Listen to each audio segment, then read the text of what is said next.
Well, welcome to the Motor Cars Enthusiast. Right off the bat on today's show, back in October of 2018, we talked about, at least for the last time we talked about, this particular car, the McLaren Speedtail. Here we are in May of 2020, and we finally get official performance details on this particular machine. Back when I shot that video, I said, we'll know some more about this car in the next several weeks. Well, the next several weeks took a little while. And the weirder thing is that this car is actually getting into customers' hands already before McLaren revealed its performance numbers. So let's go over what the Speedtail has to offer, the spiritual successor, apparently, to the McLaren F1. Power comes from the 4-liter twin-turbocharged V8, making 746 horsepower and 590 pounds-feet of torque. That is backed up with a hybrid system with a 1.647 kilowatt-hour lithium-ion battery and electric motor setup.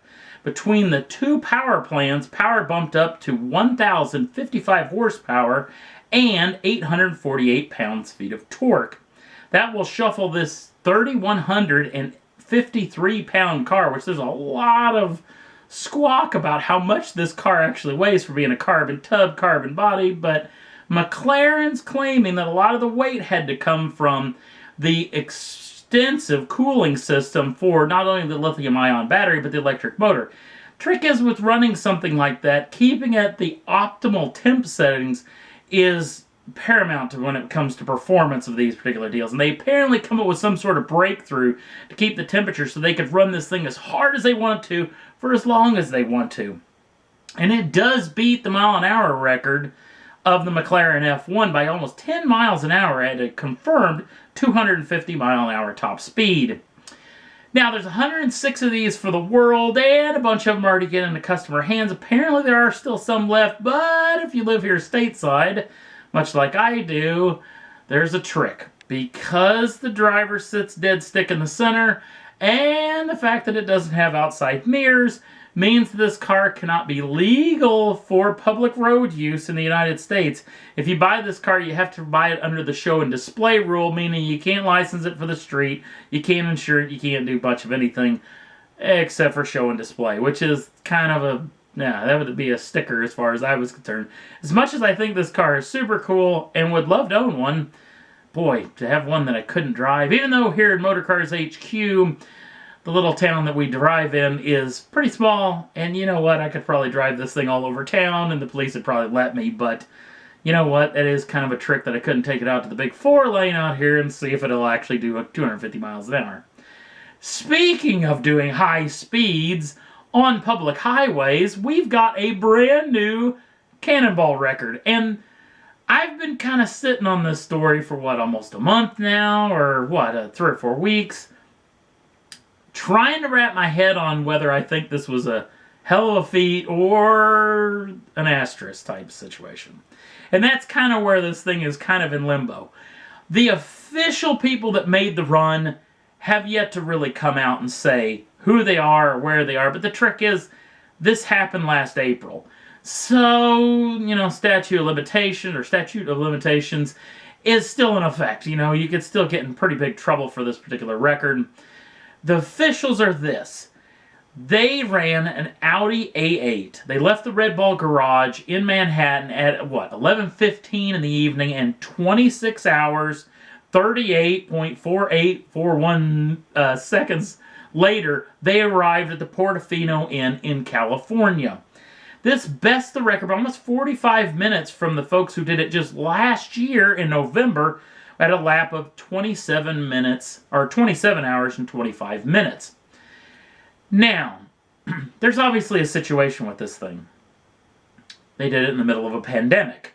They did it in the middle of a countrywide stay-at-home order. So this becomes a little bit of a slippery slope. Even though the Cannonball deal is pretty, it's wildly illegal anyway, but doing it illegal in the middle of a situation where it might have been dangerous, might have been even more dangerous if they were to run into maybe somebody who was delivering essentials to aid workers and things. Yeah, this thing's, even in the middle, when you're not in the middle of a pandemic, this is a kind of a bad idea. And if you don't know about this whole Cannonball record deal, or if you've even seen some of the movies, this was a real deal. Brock Yates started this back in the early 70s, where he made a lap from the Red Ball Garage to the Portofino Inn in, gosh darn, it was a pretty good chunk of time. They did it in a great big Dodge van back in the day. But the trick is the official Instagram Cannonball account, they're claiming that this record is null and void because it happened when it happened. Now, I have to say, when I first saw this story, I thought, you know what? These guys just kind of fell into a perfect time to do this. Because, honest to goodness, one of the biggest problems is just getting out of New York.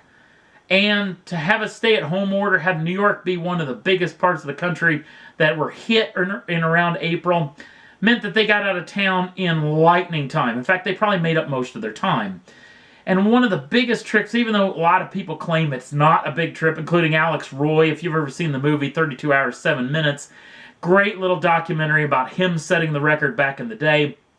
Very fascinating insight. You got to see it. In fact, I should have had my DVD copy of it right here. I was supposed to show it during this video, but I don't have it on me right now. That's another trick. You do a lot of planning. And you know what? Getting off the road, getting back on the road, to me is a big deal, even though Alex Roy claimed it isn't. But I know when I made my little Cannonball, when I left here at Motorcars HQ at what? I think it was 4 or 5 o'clock in the morning, heading to Kissimmee, Florida. Was just trying to get to Valdosta, Georgia before dark. I wasn't breaking the speed limits, but several trips to fuel up the car took seconds, maybe a couple, 4 or 5 minutes. One of them took almost a half hour. So, I mean, it does, sitting still for a long period of time is a bunch of junk. And the fact that this team may have not actually done a whole lot of planning. Because if you look at the back of the A8, it looks like this massive marine fuel cell, this boat fuel cell, is just ratchet strapped to the back of the car. And the tablet showing off the time looks like it's duct taped to someplace in the automobile as well. So was this a properly planned trip? Maybe not. But the fact that there was no one on the road, and it just made it maybe a tiny bit easier.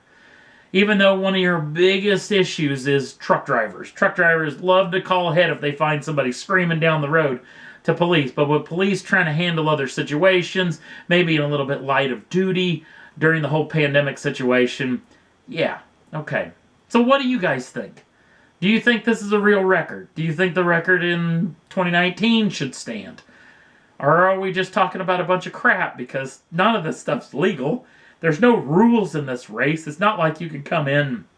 I mean, as long as you're not flying a plane across the country and you actually do drive a car, the same car arrives at the Portofino Inn, who cares? So, and I guess in the end, they didn't hurt anybody, as really hasn't happened ever in one of these Cannonball things. But really, during a pandemic, could you make the assumption that this shouldn't have been done? Or even though there was an actual Cannonball event that happened in early April, but a lot of people backed out because the whole pandemic was starting to hit. So, I don't know. What do you think? Do you think this lap should be legal? Should it have an asterisk by it, even though, again, we're talking about an illegal event? I would love to know what you think. Put it down in the comments section. We'll discuss it. And that's all there was that I thought was worth talking about for this edition of Motor Cars Enthusiast. Don't forget to like us over on the Facebook page. Links down in the show notes. Also, if you'd like to subscribe to the channel, you can do so at any time. Get the first dibs on the brand new shows as soon as they come out. Thanks for watching. We'll see you again real soon.